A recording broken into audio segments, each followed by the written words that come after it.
Владимир Михайлович, скажите, пожалуйста, вот ваши впечатления от встречи с населением. Удастся ли деревню сохранить? Впечатления нормальные, ситуация тяжелая. Будем работать. Сейчас переговорили с людьми. Первые выплаты, это 10 тысяч рублей, 50 тысяч рублей на пострадавшего уже идут.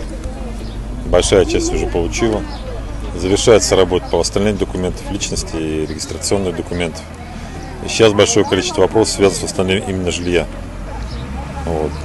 Там два варианта. Если это был единственный дом, то мы выплачиваем по сертификату Минстроя количество зарегистрированных квадратных метров.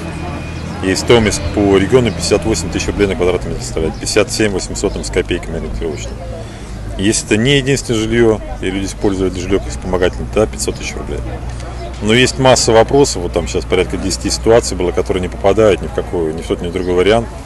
По этим людям будем прорабатывать отдельно. В том числе просить коллег, кто может предоставить поддержку не из бюджета. Потому что в законе все-таки вы не можете написать иные отклонения, потому что в законе есть закон. ФАП будет отстроен здесь по прямому договору без торгов. ФАП контрактуется сегодня-завтра, мне там коллеги доложили. Сейчас как раз решали также вопрос по персоналу, кто там будет работать. Будем ситуацию управлять максимально. Дети семьи пострадавших отдохнут бесплатно в наших пионерских лагерях. Пожилые земляки получат также бесплатное лечение в санаториях Курганской области. Предприниматели, я так понимаю, по предпринимателям, которые потеряли сельхозтехнику, животных и строения, также прорабатывается отдельное решение. По животным будет выплата, она уже есть, у нас 70% стоимости животного. Сейчас обсуждаем отдельный вариант.